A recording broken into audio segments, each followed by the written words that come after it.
की नई रणनीति से बीजेपी की बढ़ गई है टेंशन। राहुल गांधी और शरद पवार ने मिलकर ऐसा राजनीतिक दांव चला है जिससे भारतीय जनता पार्टी का पूरा खेल बिगड़ गया है।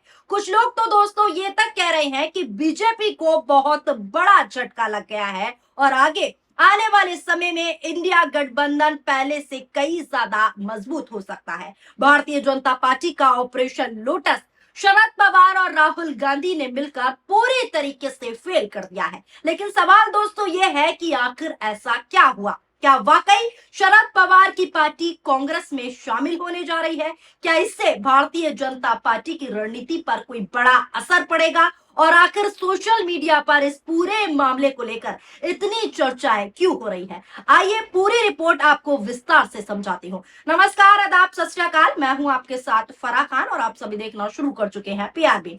दरअसल पिछले कुछ वर्षों में भारतीय जनता पार्टी पर लगातार ये आरोप लगता रहा है कि वो विपक्षी दलों के नेताओं और विधायकों को अपने साथ लाने की कोशिश करती रही है, यानी क्षेत्रीय दलों को तोड़ने की कोशिश हमेशा करती रही है। इससे विपक्ष जो है अक्सर ऑपरेशन लोटस का नाम देता रहा है। महाराष्ट्र में शिवसेना का विभाजन हुआ, उसके बाद एनसीपी भी दो हिस्सों में बट गई। इन घटनाओं के बाद विपक्ष लगातार ये चर्चा कर रहा है, ये कहता रहा है, ये आरोप लगाता रहा है कि भारतीय जनता पार्टी क्षेत्रीय दलों को कमजोर करने की रणनीति पर काम कर रही है। और अब इसी बीच शरद पवार की अगुवाई वाली एनसीपी और कांग्रेस के बीच विलय को लेकर बातचीत चल रही है। जी हाँ दोस्तों, कहा तो ये भी जा रहा है कि बातचीत लगभग फाइनल हो गई है, केवल और केवल ऐलान ही होना बाकी है। हेडलाइंस देखिए, शरद पवार कांग्रेस मर्जर, 27 साल बाद कांग्रेस में घर वापसी, शरद पवार की पार्टी के विलय पर बड़ा खुलासा। अब दूसरा हेडलाइन देखिए जो आपकी स्क्रीन पर मैं आपको दिखा रही हूँ, शरद पवार की एनसीपी का कांग्रेस में विलय जल्द।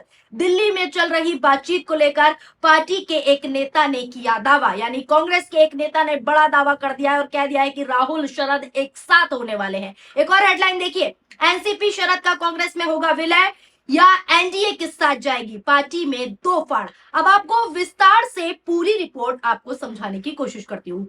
शरद पवार की अगुवाई वाली एनसीपी एसपी को लेकर बड़ी खबर जो है इस वक्त निकलकर सामने आ रही है।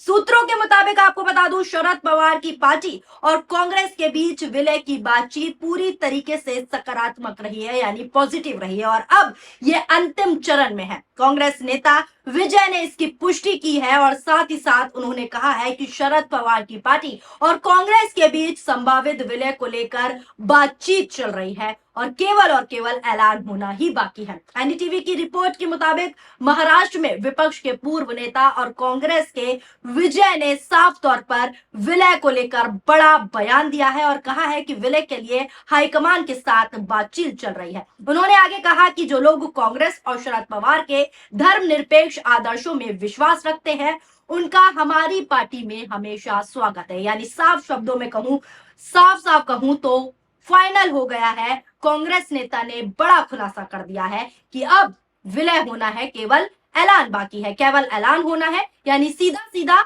बड़ा झटका मोदी शाह को शरद पवार और कांग्रेस का जो है राहुल गांधी ने मिलकर दे दिया है। मोदी शाह और पूरी भाजपा के लिए ये कैसे टेंशन वाली बात है वो भी जरा आपको बता देती हूँ। आपको बता दूं, राजनीतिक एक्सपर्ट्स का ये मानना है कि अगर कोई भी क्षेत्रीय दल पूरी तरह किसी राष्ट्रीय पार्टी में विलय कर लेता है, जैसे कांग्रेस में एनसीपी की बात चल रही है, तो बाद में उस पार्टी को तोड़ना पहले जितना आसान नहीं रह जाता, क्योंकि तब मामला केवल क्षेत्रीय दलों का नहीं बचता बल्कि पूरी कांग्रेस पार्टी के संगठन और संविधान से जुड़ जाता है। और यही सबसे बड़ी वजह है कि सोशल मीडिया पर कुछ लोग साफ तौर पर ये कह रहे हैं, साफ तौर पर लिख रहे हैं कि अगर भविष्य में ऐसा कोई विलय होता है, राहुल और शरद पवार विलय होता है, तो बीजेपी के लिए विपक्षी सांसदों को अपने पक्ष में लाना, तोड़ना पहले की तुलना में ज्यादा कठिन हो सकता है। इसी चर्चा के दौरान लोगों को ममता बनर्जी और उद्धव ठाकरे की पुरानी खबरें भी याद आने लगी। बंगाल चुनाव के बाद जब टीएमसी और उसके नेता पर राजनीतिक दबाव की बातें सामने आई,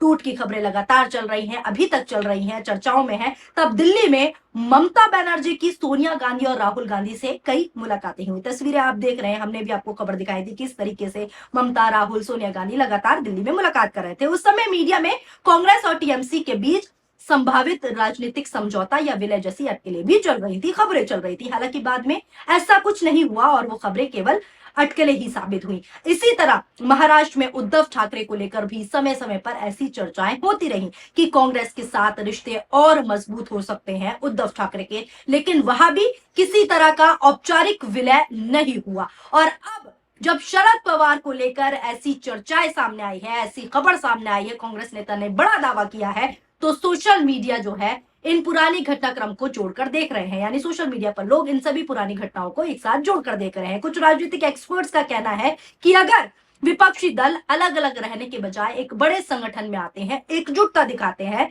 तो इससे इंडिया गठबंधन को पूरी तरीके से मजबूती मिल सकती है। सूत्रों का यह भी दावा है कि कांग्रेस नेतृत्व ने एनसीपी शरद पवार के उन विधायकों और सांसदों के लिए हरी झंडी दे दी है जो कांग्रेस में शामिल होने के इच्छुक है।